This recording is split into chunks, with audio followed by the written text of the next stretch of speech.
Hey, good evening from Make Shots. Welcome down to the dungeon, the film study room, where, to be honest with you, I think some of the work that I do trying to support players, how to watch film, what to look at on film, the types of things that they should look at their shots, is probably as beneficial as any of the things that we do. So I've got a lot of questions about kind of how I document and keep things together. So I just started to work a couple weeks ago with Theryn Hallock. Super talented sophomore from Forest Hill Central, plays for NBA AAU team and has verbally committed to Michigan State. So I figured it was a good time because I was just starting to put together Theryn's ISP, individual shooting plan, that I could go through and walk people through a little bit of what that process looks for me. So here's Theryn's individual shooting notebook. Each player gets a hard copy of these as well as an electronic version. This has in there the contents that will be within the folder.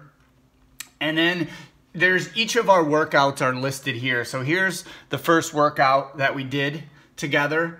And then on the bottom here are all my notes from our first workout, which Theryn can see, her family can see and look at. And then here's some still shots where I was able to see a few different things about Theryn's shot. That I could look at, especially kind of how her hand starts here on top of the ball. Sometimes in the two spot, she's a little behind and not under, but then really positives, like you can see where her right hand finishes, a Hall of Fame right hand, online rim grab, guide hand, very minimal impact. Again, here you can see her hand behind the ball there instead of under. We talked about that in our arc video yesterday, so you can see a little bit of those pieces.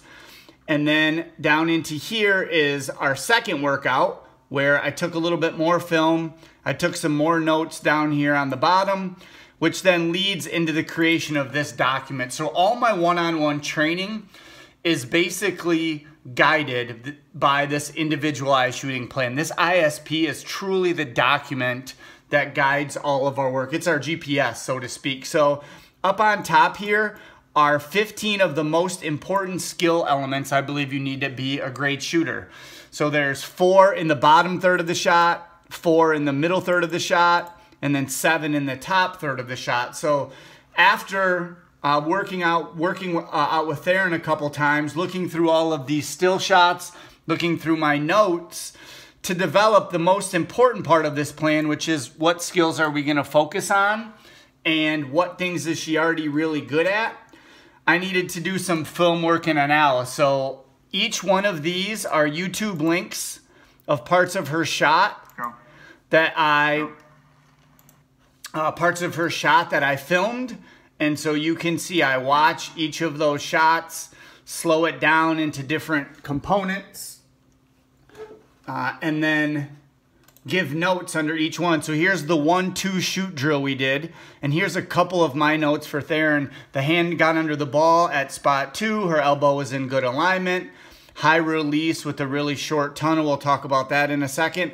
So each of these you'll be able to see is a link that Theryn can watch and she can read through my notes. Usually I try to take some slow-mo, some regular speed, some from behind, some in front. You can see Theryn pockets the ball really high. Some kids will pocket the ball down by their hip or by their midsection. Theryn pockets the ball probably closer to her neck or her chin line. You can see she moves the ball really straight and clean through that tunnel, all the way to the point where she releases with her right hand on a really good line. Not much left hand work there. That's a little bit more of a push. You can see how when her fingers don't really finish to the ground here, and we'll talk about that when we look at her from 3, that she has a little bit of a tendency to push those every now and then. And then there's a couple of these that are also in slow-mo. So I go over these with the player so we can look at and talk about some of the different shot elements and the things that I'm seeing. And they can have conversations, ask me questions, and talk about some of those things too. So we try to do a couple that are from the front, a couple from the back, a couple that are from the side. You can see this is a slow-mo. So there you can see where Theryn pockets the ball a little bit high. You can see her right hand was a little bit on top of the ball when she first caught it instead of behind the ball. Really good zigzag here. You can see she creates from ankle to knee, knee back into hip, and then hip up to shoulder. Her right side is in really a good alignment. You can see hip and elbow and shoulder right in line with the ball. People worry a lot about why the elbow gets outside. The elbow doesn't really get outside because you have a wide elbow. It comes because your hand isn't in the center of the ball. So you can see her hand is pretty well indexed in the middle of the ball. There's her quick, powerful move. You can see she's big, strong, and athletic. So because she is that strong and that athletic, she can power the ball from the three-point line to the rim with such a high pocket, which is harder for other players. And then you can see really, really good finish. Look at that alignment between hip, shoulder, right hand right at the rim grab, left hand barely had any impact on the shot, all the way through a pretty balanced finish. So that gives me a good idea of what her three-pointer looks like in workouts. However, really, one of the keys to this work is being able to look at what what we do in workouts translate into games. So what I did is I went under Huddle Film and I charted every three that she took this season. The game, the kind of three. So was it catch and shoot? Was it off a ball screen? Was it off a dribble move? What kind of dribble move? Was it off a screen? Was it off the move? What kind of make was it? Was it a back rim make, a switch, a front rim make? What kind of miss was it? I assigned it a shot quality, so from 1 to 3, 3 being a really, really good open shot, 1 being maybe a little bit of a force. And then every single one has feedback on the types of reasons that I could see in those shots that she made them or missed them. When we get down here to the bottom, we have some of her totals. There's so many things, obviously, as a sophomore for someone to be committed to play at Michigan State. There's so many things that Theryn does really, really well as a player. She's one of the best passers I've ever seen on film. She's always one step ahead, both with her defensive anticipation and with the way she shares the ball.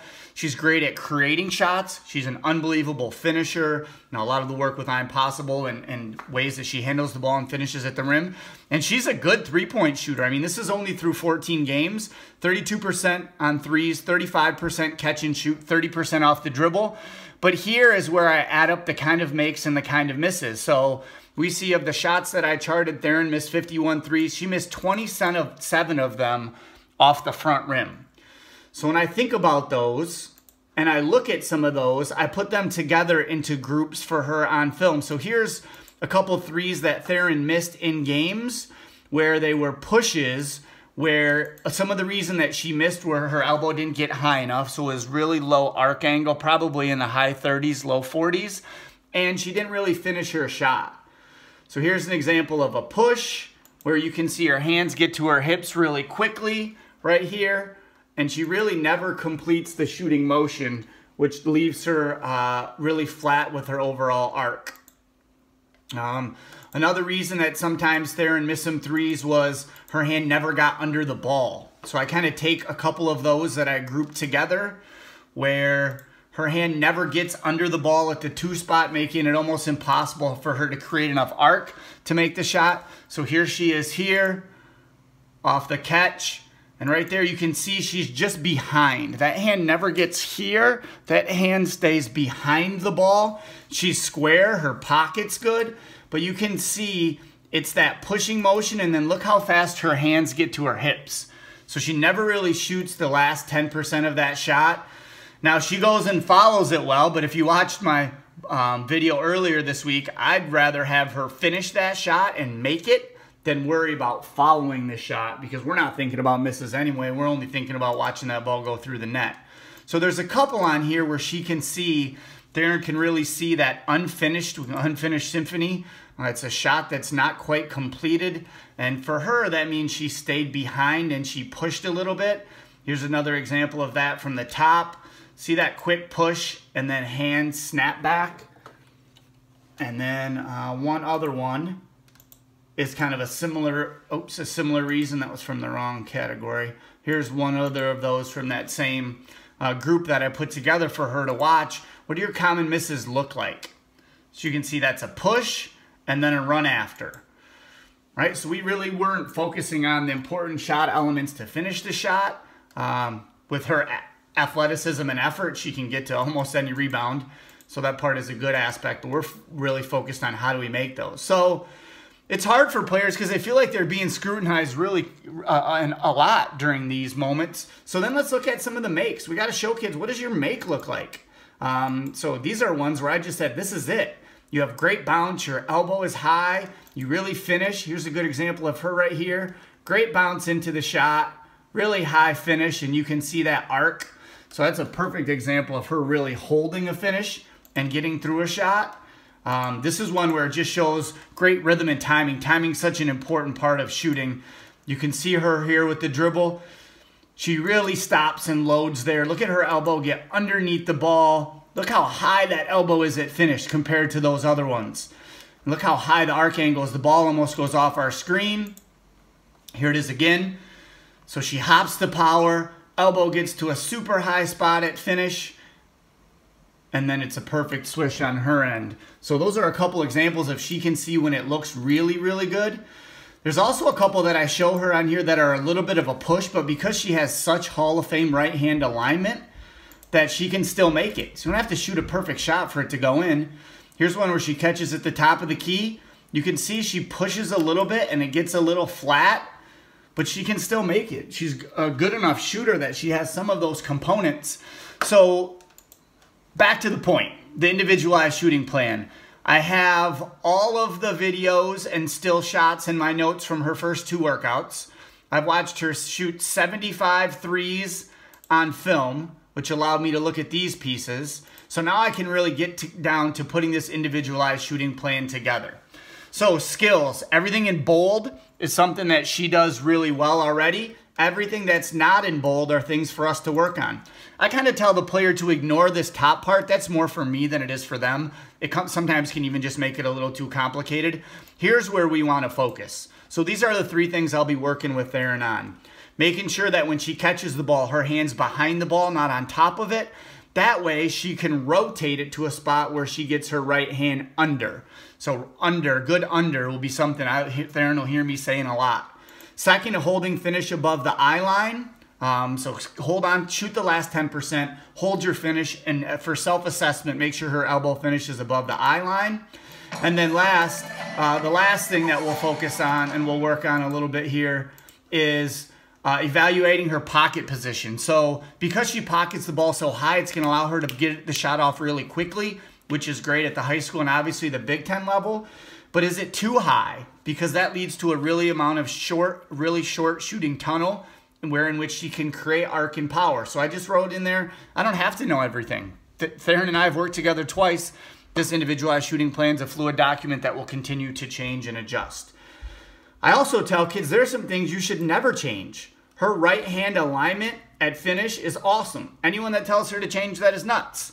She has minimal guide hand impact. It's what keeps her online so often. When Theryn and I started working together, I was really confident in being able to help her improve her percentages because of those first 2 things. Right hand alignment and guide hand impact are 2 of the hardest things to work on.